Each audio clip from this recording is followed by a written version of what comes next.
What's up, everybody? It's your man Danelle, aka Small Guy Promotions, aka the Omaha Fatty, coming with another podcast episode of What's Up Omaha. We've been on a roll with some wonderful guests recently. We have another one on today. My guest, Stacie. Stacie, how are you doing? Hey, Danelle, I'm so good. So good. Happy Monday again. Happy Monday. Been some nice weather recently, getting a little rain for the veggies outside. Still picnic season. Yep. This is the good time of the year. Yeah. So Stacie, let's talk a little bit. One of my favorite topics is food. So you're coming on to talk a little bit about food, but a little different kind of food. A little different. A little different. It's still real food. And I saw some pictures and you invited me out, but I had just been out the week before to Let's Eat. And that's how I found out about you and how we started to talk through social media. But what is your business? Can you please tell everyone your name? Yeah, so officially all legal, all licensed and everything in 2 states. So it is called Vegedible. It is an all vegan, all gluten-free, and I have recently decided to make it all nut-free as well, since I have dedicated equipment that I haven't used nuts with yet. And there's a lot of people that need nut-free as well. So I've decided, yes, it's all gluten-free. Yes, it's all nut-free. And I make meals and munchies that you can find around Omaha and in the Council Bluffs area, wherever I can find a place to pop up. Nice. Yeah. So is that your main thing now, is just pop up? You don't have like a brick and mortar at this time? I don't. If you know anybody that wants to give me a couple $100,000, let me know. I'll give them food for life. But I cook out of the building I'm actually in right now. It's called Kitchen Council. Okay. And it's over in Council Bluffs. And I love it here. I found Kitchen Council after my failed attempt of trying to find a commercial kitchen for rent in Omaha. There's a few of them, and I'm picky. I'm picky when I'm cooking in, and cleanliness and accessibility and just who the people are behind the establishment. And I just wasn't feeling anything over in Omaha. I wanted it to be more of like a program because I don't know.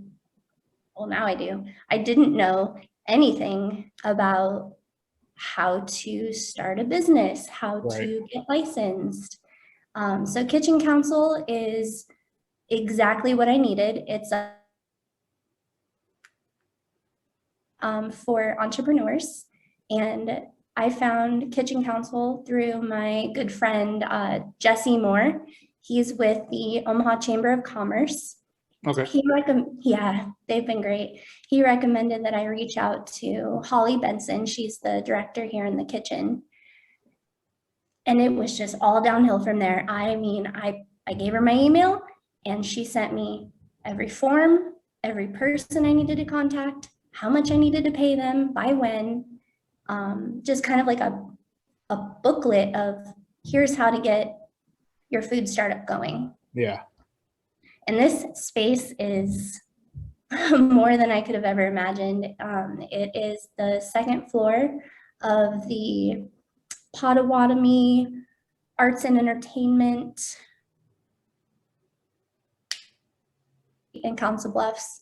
And it's like a full circle building here. So there's a theater, a full bar, a pop-up restaurant, a venue that you can rent. Omaha Ballet dances out of here. There's an art studio. Like, it's just a full circle of the arts and entertainment and culture. And the kitchen is, you just got to look at the website. The pictures can't do it justice. It's huge. Yeah. There's about 10 other kitchen, and we all have our own spaces, our own storage shelves. Everyone, helps each other out, and the kitchen equipment is also pristine. It was donated by ConAgra. Nice. But with my concept, I don't use most of the equipment here because of cross-contamination. Right. Yep. Yeah. And so, I think it's cool. I feel like a lot of people are being more conscious about that sort of thing. A lot of allergies are popping up for people who haven't had them before. So you'll see that with the celiac and just the gluten. And my mom recently found out after 60 something years of life that she's allergic to strawberries. And my wife is dairy, and dairy. Yeah. So we kind of we look into dairy-free options quite a bit when we go out to eat. So one of the things about vegan food is we know that there's no dairy in there. So we're safe right away when it's a vegan place. So that's always cool. That's right. Yeah. And everything I use, everything is vegan. So no animal products or byproducts at all. I don't use honey. I don't use any animal product. There's so many substitutes that are just fine. Substituting eggs and milk and cheese, and it's incredible the difference between like the early 2000s, what the options were. You could get like a cardboard looking burger patty thing. Yeah, from the frozen section. I don't even have to think about it. Yeah. So how did you become vegan? Like what was there a certain point in life when you just made the decision, or was it kind of like a gradual thing? So I never thought I would be vegan. I wasn't born vegan. I didn't know anything about it. We live in Nebraska. And I went on a trip to San Diego about four years now ago with my boyfriend at the time, excuse me, who decided to go vegan cold turkey after we had a steak dinner with my grandparents. He said, okay, that's the last time I'm eating meat. I am going vegan. And I was like, what? We hadn't talked about it. I had no idea he was even interested. I thought it was weird at first. I don't know. I didn't know what to think. Trip about 6 months after he decided to go vegan, overnight, instantly. And in San Diego, I kind of accidentally ate vegan the whole time we were there.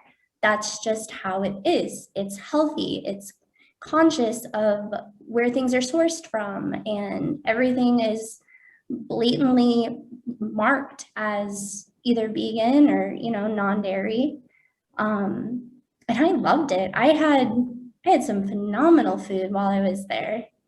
And on the flight home, we had a couple layovers. A documentary called What the Health that is on Netflix. Have you heard of it? No, I haven't. At least I don't think I have.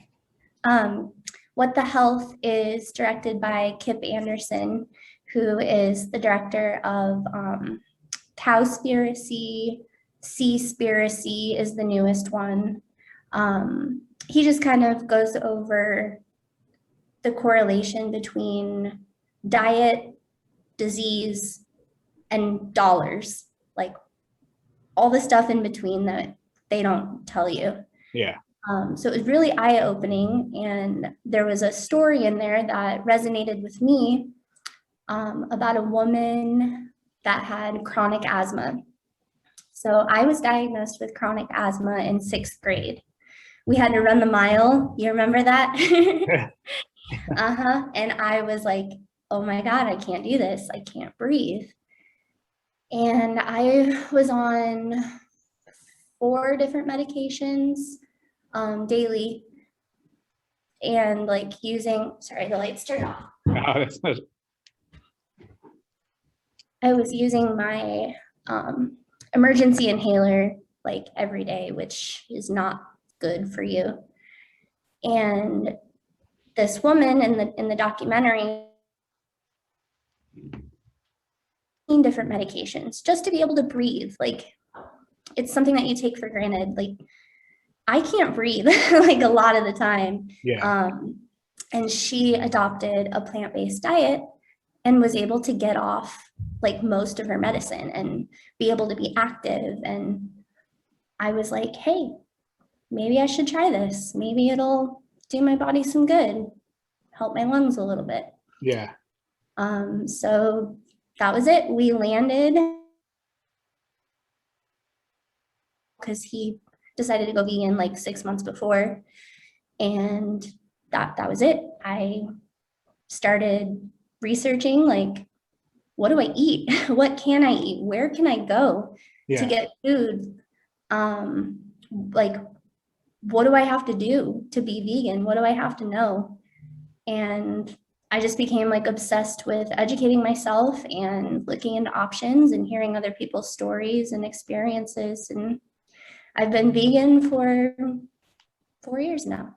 Nice, nice. Yeah. So how does it go from, I know you said you were kind of just in it and you were kind of obsessed with the research and whatnot.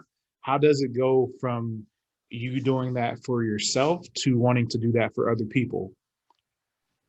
So the health benefits that I received from changing over to a plant-based diet happened so fast. I lost so much weight. And it's not that I was like a super unhealthy person, but I felt better. Mm-hmm. My asthma. And I thought maybe I should tell other people how I feel and how good this is and how doable it is, and just crack all the myths around veganism, because there's a lot of them out there, a lot of wrong information. And I was never a cook.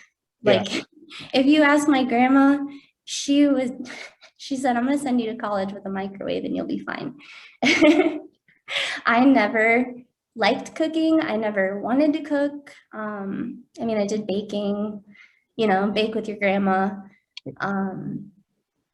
But being vegan, I had to figure out like flavors and learn about textures, and it just opened up a whole new world for me. Things that I would never have thought of trying before are now like things I eat every day. So what really made me want to feed other people is I managed Cold Stone. I worked at Cold Stone for like 12 years. All right. I managed Cold Stone at Midtown Crossing for about 8 years. And my employees were all young high schoolers, and I would see them come in for their shift after they went to school all day and probably skipped lunch and had their sports practice, finally coming in for their shift, so hungry. Mm-hmm. And I would see them spend their money on food delivery from places that are really not good for you. Right. And so I decided to start making meals, like little microwave frozen meals to keep in the freezer.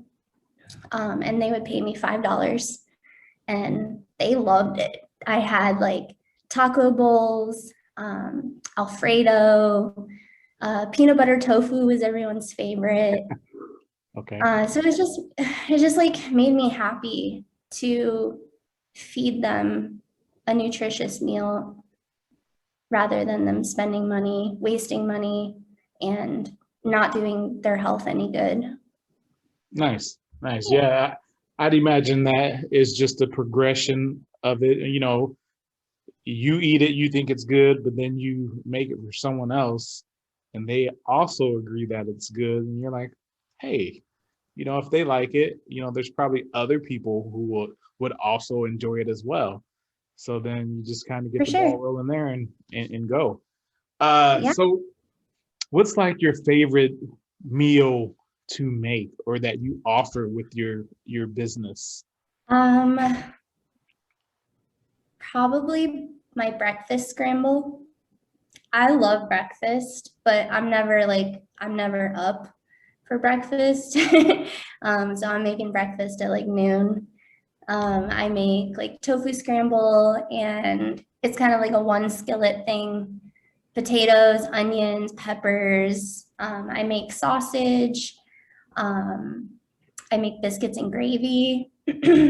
So breakfast food is really where it's at for me. I'm working on a chicken and waffle slider Nice. with mushrooms. Oh yeah. So, Yeah, so is it a breakfast lot food. of substitutions for like your protein? You'll do mushrooms or nuts or something like that. Yeah, so since Vegedible is all gluten-free, I don't use, have you ever heard of seitan? Yes, Modern Love, they have the best buffalo like wings ever. Like, oh, I don't know if you've ever gone down there and had them, but they're great. I actually managed Modern Love for like 2 years. Oh, really? Nice. Yeah. Yeah, when the pandemic hit, I just had to go. Don't But blame you. yeah, so Vital Wheat gluten, it's not good for you. It's pretty much just fried bread, but it does mimic meat. So that's usually used for vegan substitutions. But since I'm all gluten-free, I use a lot of tofu, a lot of beans, a lot of, you can't even believe what I make. I take cauliflower and make it into gravy. It's all plant-based. Nice. Well, No gluten, no nuts either. let's back this up really quick. Did you just tell me that the seitan is not good for me?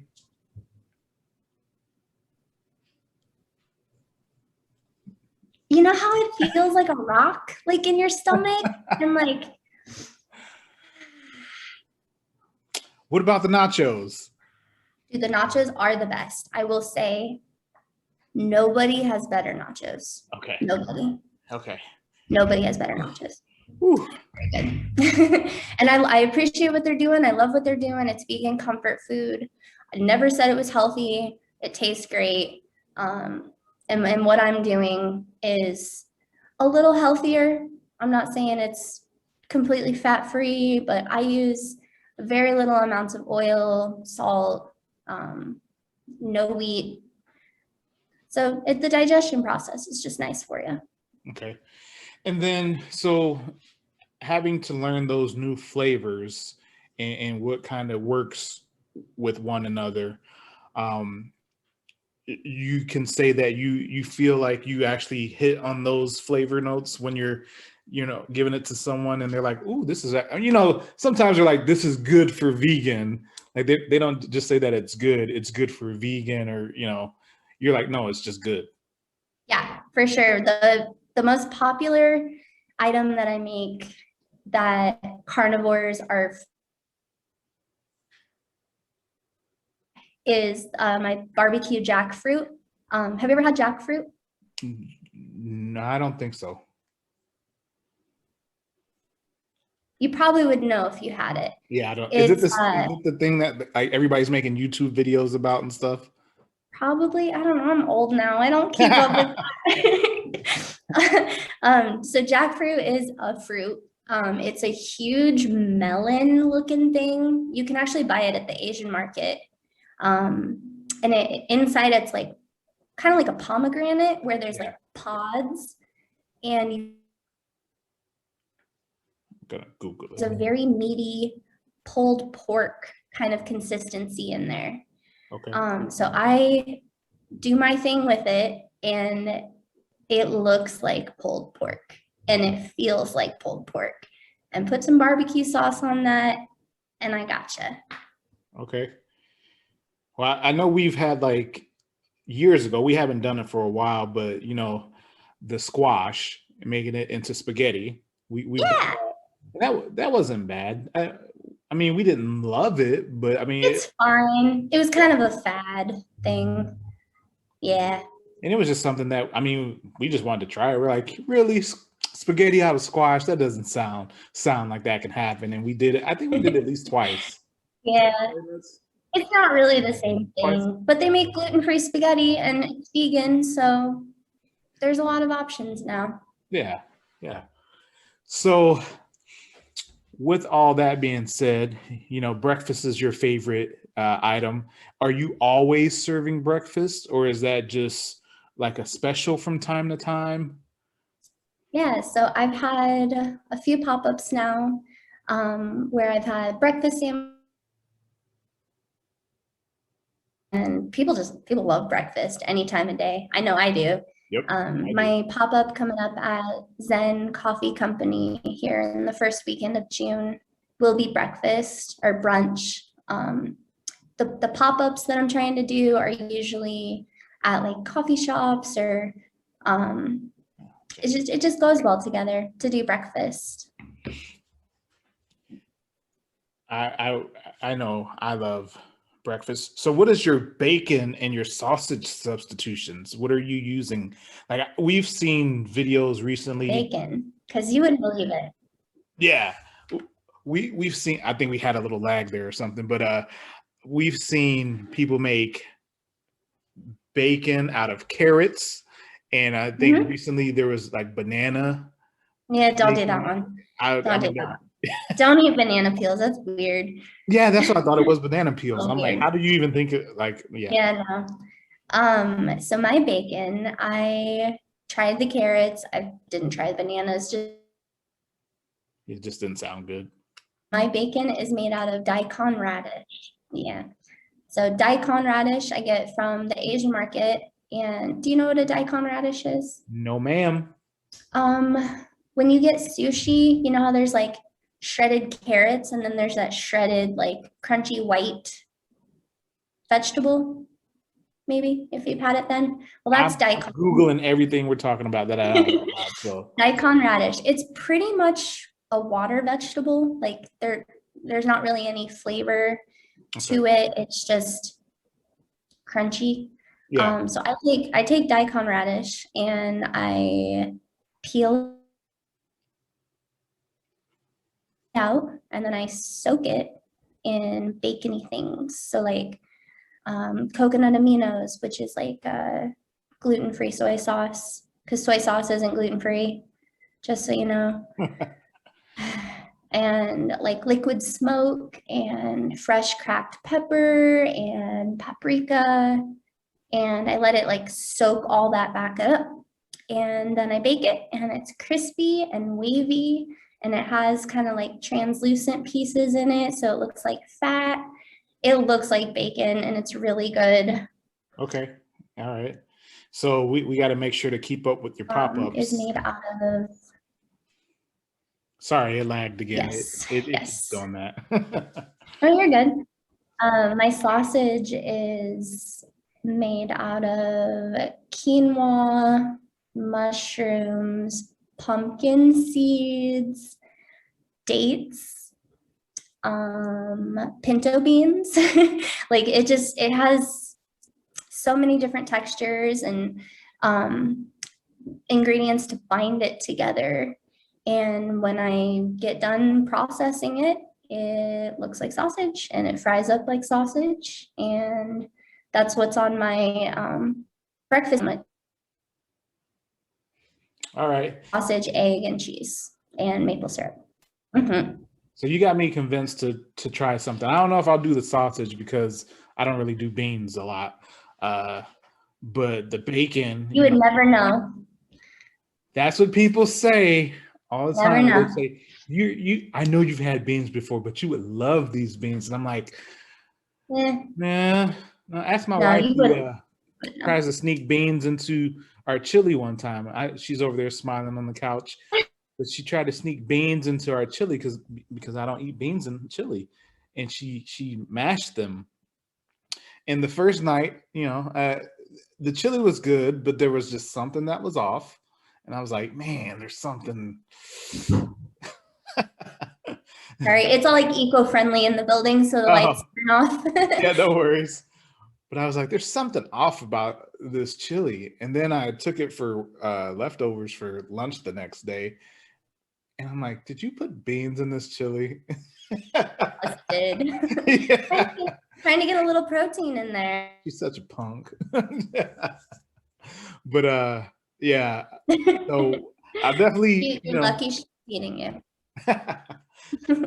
I'm definitely down for trying the bacon. We'll see on the sausage patty. But I was gonna say, so we need to make sure to follow you all over and keep up with your pop-ups, right? Yeah. I've got Diana's tea shop coming this weekend, which is I'm just doing pastries. There's not really like a lot of room for me to cook there. So I'm doing all vegan, gluten-free, nut-free pastries, lemon bars, and kolaches. Have you ever had a kolache? Nope. I know we've talked about kolaches before, but we haven't had them, I don't think. There's like a kolache factory place here in Omaha, but it's not the same thing. I'm Polish and Czechoslovakian, and my grandma would always make these.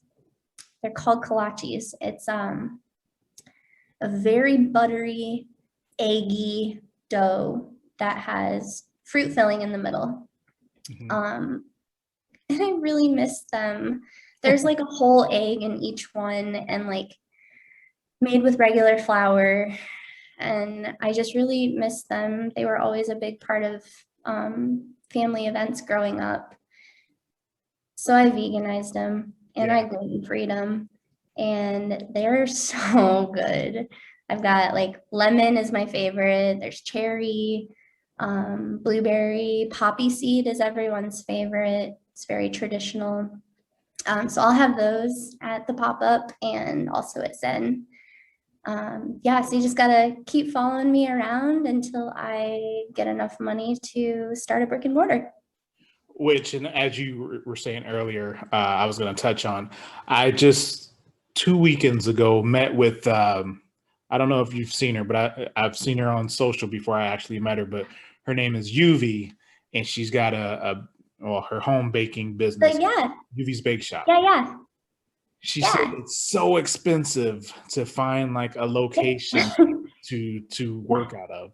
A shop. It is. I've been keeping my eye just on things that are available, and no way, no how. Yep, and that's okay. You just do what you gotta do till you get there. Definitely. The kitchen I ran out of, Kitchen Council, their goal is to help you get into a brick and mortar eventually. So they've got contacts and things I don't want to talk about right now. That's the not fun stuff.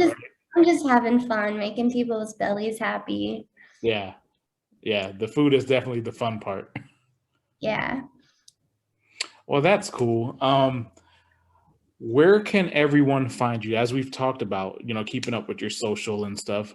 Do you have a website, or what pages are you on for social media, or what platforms, I should say? Where can I've got my website is eatvegedible.com. You can click on my pop-up calendar, see where I'm going to be when, and I do mostly pre-orders for pop-ups. That way it gives me a good idea of how much food I need to make. If I don't take pre-orders, I don't have any idea, and there could potentially be a lot of food waste, which obviously I don't want to waste food. And then that way there's enough for everyone, so you don't come at the end and I'm out of something and you're brokenhearted. So you can find my pop-up calendar. You can order straight from my website. You can find me on Facebook and also Instagram. Well, and let's also touch on, because I've had some people, they don't really know what Let's Eat is. They don't understand the concept of a pop-up. So for anyone who might be watching or listening, if you Yeah. somehow don't know what a pop-up is, basically it's when there is a business, or an opportunity. It may not even be a business. It's just an Yeah. opportunity that a business owner gets from another business owner, typically to go and set up shop for a day, uh, and maybe for 3-4 hours. It just depends on the business. Mhm. But yeah, it gives people like yourself who doesn't have an actual brick and mortar an opportunity to go out and meet the people as you give them your food or talk about your business or whatever it is. It's to get that opportunity to get your face and your product out there a little more. So if you don't know what a pop-up is, that's what it is. So you see pop-ups all the time, dandelion pop-up, or some of the other pop-ups. I know there's one at Westroads, and it doesn't necessarily have to be food. Sometimes it's crafts. My daughter did one at Diana's Papillion Tea Shop before Julie sold to the new owners, and she sold Mhm. her jewelry, and that was cool. So there's Yeah. a lot of opportunities for small businesses. And me personally, Small Guy Promotions, that's a big thing that I have a passion for, is the small business owner. So seeing stuff like that happen is really cool. I love the opportunity. And Omaha is so lucky. Omaha is unlike any other city I've ever been to. We have so much food, so Yeah, much diversity, and the support behind people's food is like Omaha food lovers. Are you on there? You're on there. yeah, Like people show up yep. and the word gets out and it just takes off and they keep coming back. And I'm so thankful for those kind of platforms because word of mouth is really just how people in Omaha is so supportive of the vegan and gluten-free and nut-free concept that I've developed. Yeah, and we're hearing a lot, like I said earlier, we're hearing more and more about those type of options being available to people, people like yourself who, maybe for a different reason, maybe it wasn't out of necessity for you to some extent, but you did have the asthma, so it helped with that. But some people, they just don't have any other options for food, and they always have to look at the nutritional information when they go and eat at a place. And it's just nice to be able to eat something that you don't have to worry about. Like, is this going to cause a reaction? Oh, I don't want to eat something that might kill me. Like, that's that's basically what it boils down to.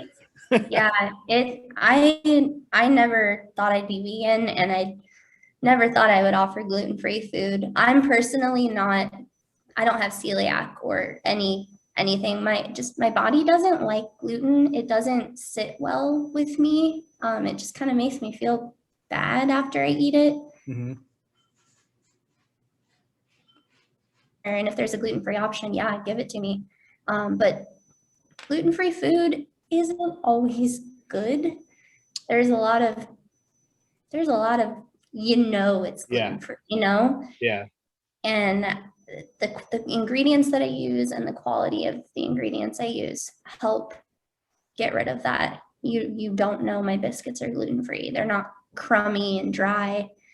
But I'm not celiac, and I've learned so much deciding to do gluten-free with Vegedible about how people process gluten. What happens if a celiac eats something that has been cross-contaminated? Like it is a life or death situation for some people. yep. Can vary, but I'm very careful about the ingredients that I use, and I make sure that they're from the manufacturer, gluten-free, no cross-contamination, and the space in the kitchen, I am away from everyone else, and there's rarely anyone in the kitchen cooking at the same time as I am, because I do nights. I'm 6 p.m. to 6 a.m. So Oh. I'm a night owl. So there's never any the same dishwater or the same sponge or towels. I don't use the equipment here because it has been contaminated with gluten and nuts and animal products that I don't want in my food. Yep. Yeah, you want to be able to stand by your product, so that makes total sense. Yeah. Well, any final notes that you would like to tell anyone who would be listening or watching, tuning in on some level? I just say give it a try. And if you don't,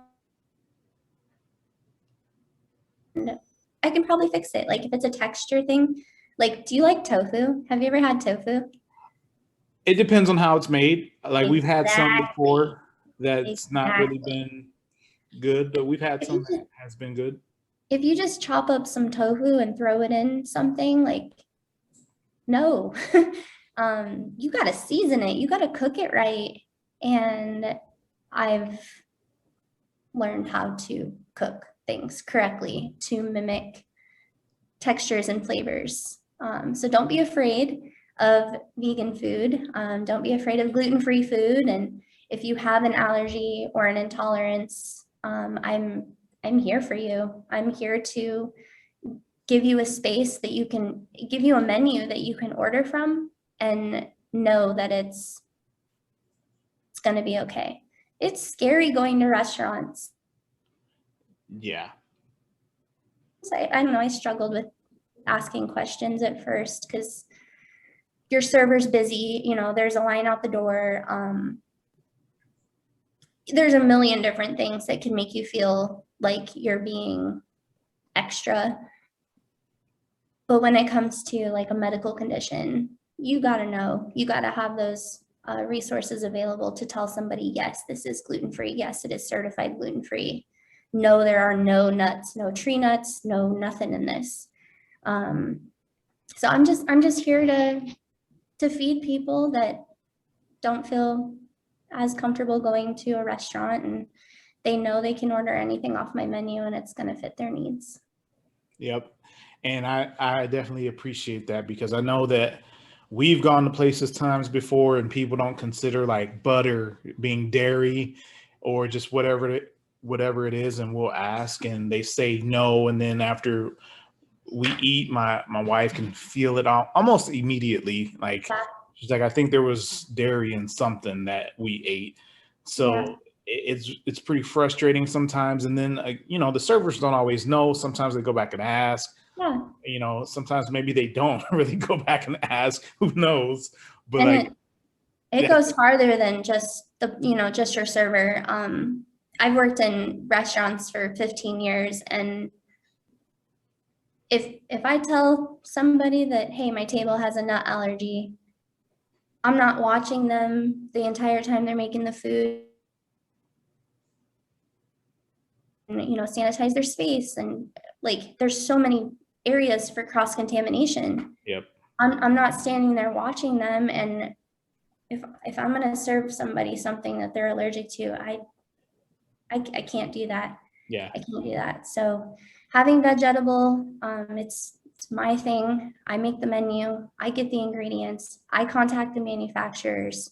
I look up, you know, everything. There's gluten in everything. Like it's in toothpaste and like shampoo, and like it's stuffed into everything because it's a filler. Yeah. So I just need to eat some really flavorful food that doesn't make you feel bad and doesn't trigger your allergies or intolerances. Sweet. And it's good that we have that available. So, Yeah. you know, I'm sure a lot of people appreciate it just as we do at my house. So thank you for what you do, Stacie. Thank you. And thank you for, you know, coming on the podcast to tell people about the business and what you offer. I hope that a lot of people see this and get to experience what vegan food can be. I hope to try it myself sometime. You know, I don't know if we'll be able to stop out this weekend, but I definitely want some actual food and not just pastries. But We'll try it. Sure. We'll coordinate that and get that taken care of. Yes. But if you guys are watching or listening, please subscribe. Please like the podcast. If you're on YouTube or wherever you're tuning in, like, subscribe, share. That's what we ask. Thank you so much for your time and helping us grow and sticking with us through this podcast. That's the ultimate goal with every podcast, is to just tell people about the great things that these small business owners or whoever my guest is doing. As her light turns out again. But the goal is to always grow together. And yeah, it's all about community, as she spoke about earlier. So again, Stacie, thank you for being on. I really appreciate you stopping by and taking some time to just talk about your business. Yeah, thank you, Danelle. Thank you. And vegan and gluten-free, nut-free is what's up in Omaha. So follow me on social media and feed you. There you go. Smile, help someone else smile, laugh, and help someone else laugh all day, every day. That's what it is. Please be kind. Thank you, Stacie. Thanks, Danelle.